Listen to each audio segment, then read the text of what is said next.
قاسم ابھی تک نزدیکی چٹانوں ہی میں روپوش تھا۔ وہ سورج غروب ہونے سے پہلے گھوڑا حاصل کرنا چاہتا تھا۔ وہ روزی کے لوٹنے کا بے چینی سے انتظار کر رہا تھا۔ سورج غروب ہونے سے تھوڑی دیر پہلے تک جب روزی نہ لوٹی تو وہ بے چین ہو گیا۔ اس کے ذہن میں خطرے کی گھنٹیاں بجنے لگیں۔ ضرور کوئی بڑی بات ہو گئی تھی۔ ابھی وہ یہی سوچ رہا تھا کہ اسے تھوڑے ہی فاصلے پر کسی گھوڑے کے ہنہنانے کی آواز سنائی دی۔ وہ سمجھا کہ روزی گھوڑا لے کر آ پہنچی ہے اور وہ چٹان کی اوٹ سے باہر نکل آیا، لیکن اس کے سامنے ایک یونانی سپاہی برہنہ شمشیر لیے گھوڑے پر سوار کھڑا تھا۔ قاسم نے اپنے راہبانہ لباس کے اندر چھپی تلوار نکالنے میں دیر نہ کی۔ یونانی بھی قاسم کو ایک راہب کے طور پر پہچان چکا تھا۔ قاسم پیدل تھا اور یونانی گھوڑے پر سوار۔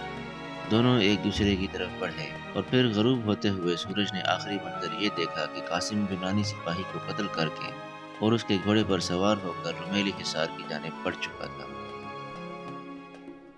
مصلح الدین آغا نے علیحدہ خیمے میں قاسم کی تمام رودات سنی اور قاسم کی درخواست پر بستی کے حالات معلوم کرنے کے لیے 2 تجربہ کار ساتھیوں کو بھیجنے پر آمادہ ہوا۔ وہ سپاہیوں کو واپس بھیج کر لوٹا تو اس کے ہاتھ میں کھانے کی تشریف بھی تھی۔ اس نے خیمے میں داخل ہوتے ہی قاسم سے کہا، قاسم بن ہشام، آپ کی پہلی اطلاع میں نے کل ہی سلطان کی جانب روانہ کر دی تھی۔ لیجئے، آپ کا کھانا بھی آ گیا۔ آغا نے دسترخوان بچھا کر کھانا چننا شروع کر دیا۔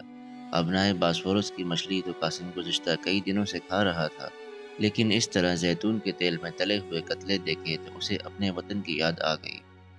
وہ اگرچہ روزی کی طرف سے پریشان تھا، لیکن اس نے کھانے کے ساتھ پورا انصاف کیا۔ کھانے کے دوران اس نے مصلح الدین آغا سے پوچھا، آپ کا قلعہ کہاں تک پہنچا؟ سلطان کو اس قلعے کی تعمیر کا بے چینی سے انتظار ہے۔ مصلح الدین آغا نے مسکراتے ہوئے جواب دیا، ہم نے 24 اپریل کو اس قلعے کا آغاز کیا تھا اور آج 18 مئی کے روز ہم اس کا 1/4 کام مکمل کر چکے ہیں۔ اگر ہماری رفتار ایسے ہی رہی تو ہم اگست تک اسے مکمل کر لیں گے۔ قلعے کا رقبہ 3000 مربع میٹر رکھا گیا ہے اور اس میں 17 عدد بڑے برج بنائے جائیں گے، جن پر تمہارے دوست عربان کی بنائی ہوئی توپیں نصب کی جائیں گی۔ میں نے اس قلعے کا نقشہ اس طرح سے بنایا ہے کہ اگر فضا سے قلعے کو دیکھا جائے تو محمد صلی اللہ علیہ وآلہ وسلم کا نام لکھا ہوا نظر آئے گا۔ اس میں 3 برج بہت زیادہ بلند بنائے جائیں گے، جن کی اونچائی 90 فٹ تک ہوگی۔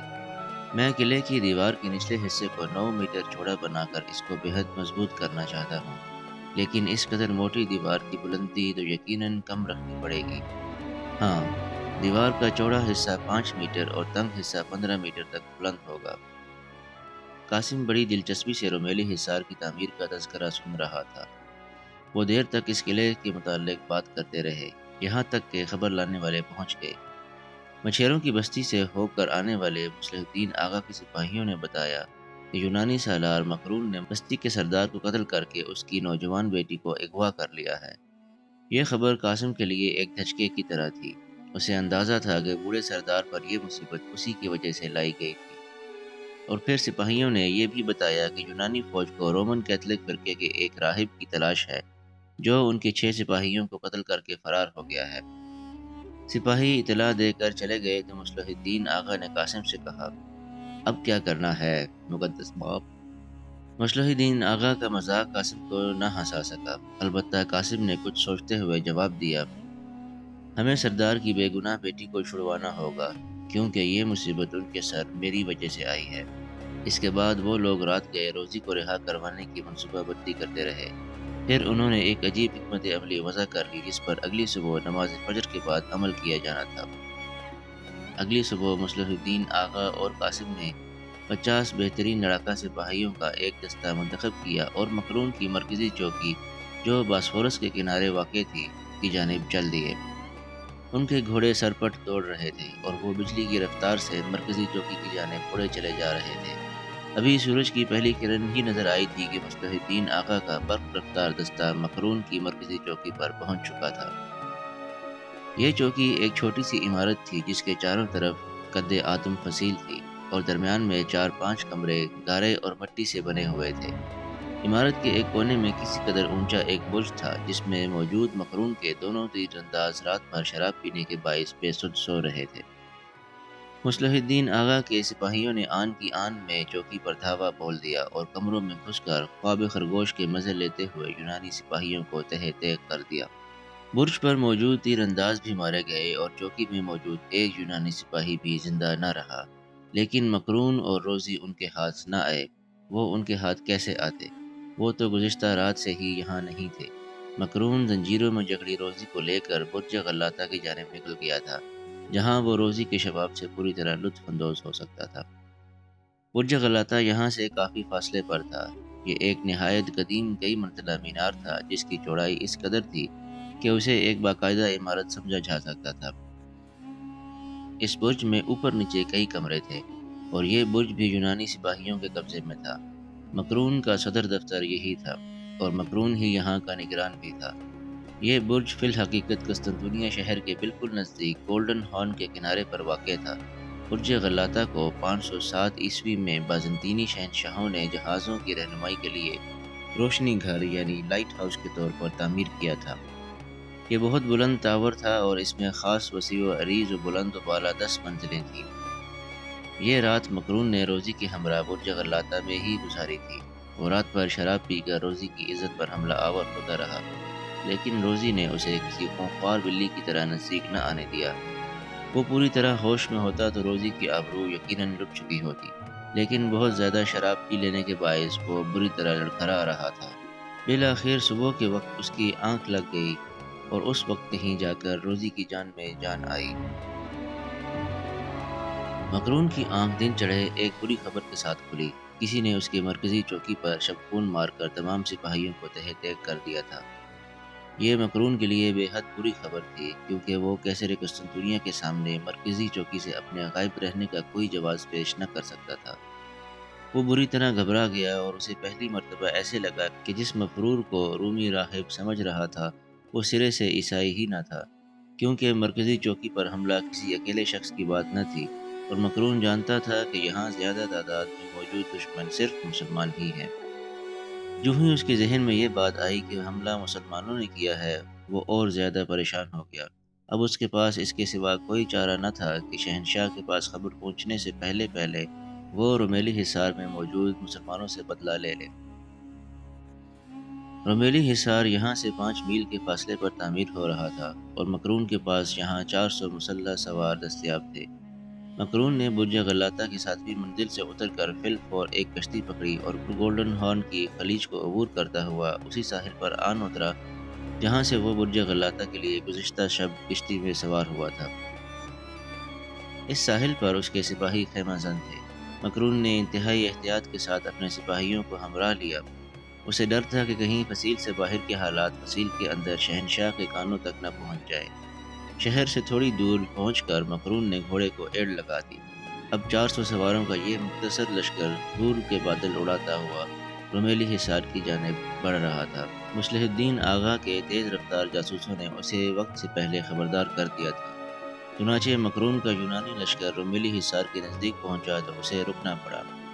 سامنے رومیلی حصار کے سپاہی صفیں باندھے پہلے سے تیار کھڑے تھے۔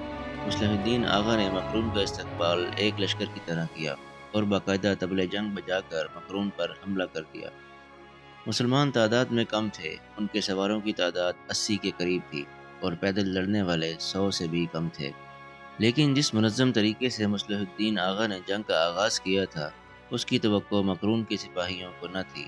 صبح 9 بجے کے قریب اس لڑائی کا آغاز ہوا اور صرف آدھے گھنٹے میں ہی یہ جنگ اپنے اختتام کو پہنچ گئی اور مکرون اپنے پیچھے بہت سی لاشیں چھوڑ کر برج غلاطہ کی جانب فرار ہو گیا۔ آج کا دن مکرون کے لیے ایک عذاب کی شکل میں نازل ہوا تھا، کیونکہ وہ جو ہی برج غلاطہ پہنچا شہنشاہ کے پیغام بردار اس کے منتظر تھے۔ اب مکرون کا خون خشک ہونے لگا۔ اسے قیصر کی طرف سے اپنے لیے سزائے موت یا سزائے قید کا حکم صاف دکھائی دے رہا تھا۔ لیکن شہنشاہ کی طرف روانہ ہونے سے پہلے اس نے ایک عجیب کام کیا، اور وہ یہ کہ برج غلاطہ کی 7ویں منزل میں قید روزی کو بغیر کچھ کہے آزاد کر دیا۔ شاید یہی وہ نیکی تھی جو آخری وقت میں اس کے کام آئی اور شہنشاہ نے تمام حالات سننے کے باوجود اسے صرف اتنی سزا دی کہ اسے مضافاتی چوکیوں کی نگرانی کے عہدے سے ہٹا کر ایک عام سپاہی بنا دیا۔ شہنشاہ نے مضافاتی چوکیوں کا نگران ڈیلارس کو مقرر کیا اور ایک ہنگامی حکم کے تحت شہر قسطنطنیہ کے تمام دروازے بند کر دیے۔ یہ گویا عوام کے سامنے ہنگامی حالت کا اعلان تھا۔ اب اہل قسطنطنیہ پوری طرح سمجھ گئے کہ شہر پر کوئی سنگین حملہ ہونے والا ہے۔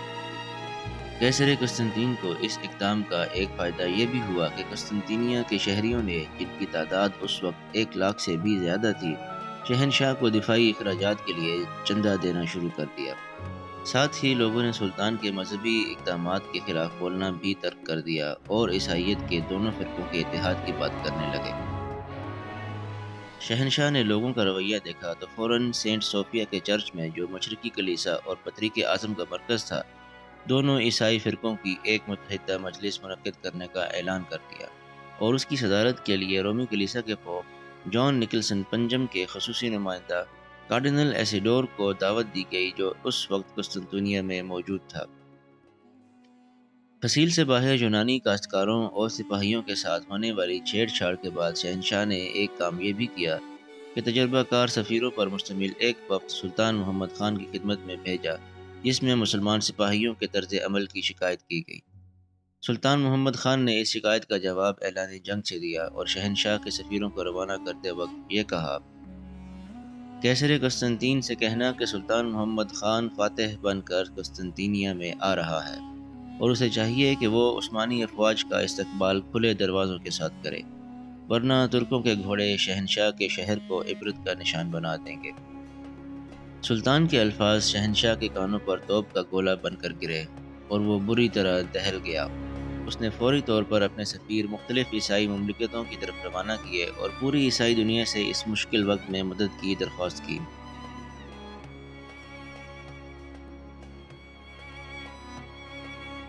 اگر آپ کو یہ ویڈیو پسند آئی ہو تو اس کو لائک کیجئے، شیئر کیجئے، چینل کو سبسکرائب کیجئے اور بیل آئیکن کو پریس کر دیجئے تاکہ آئندہ آنے والی تمام ویڈیوز آپ کو باقاعدگی سے مل سکیں۔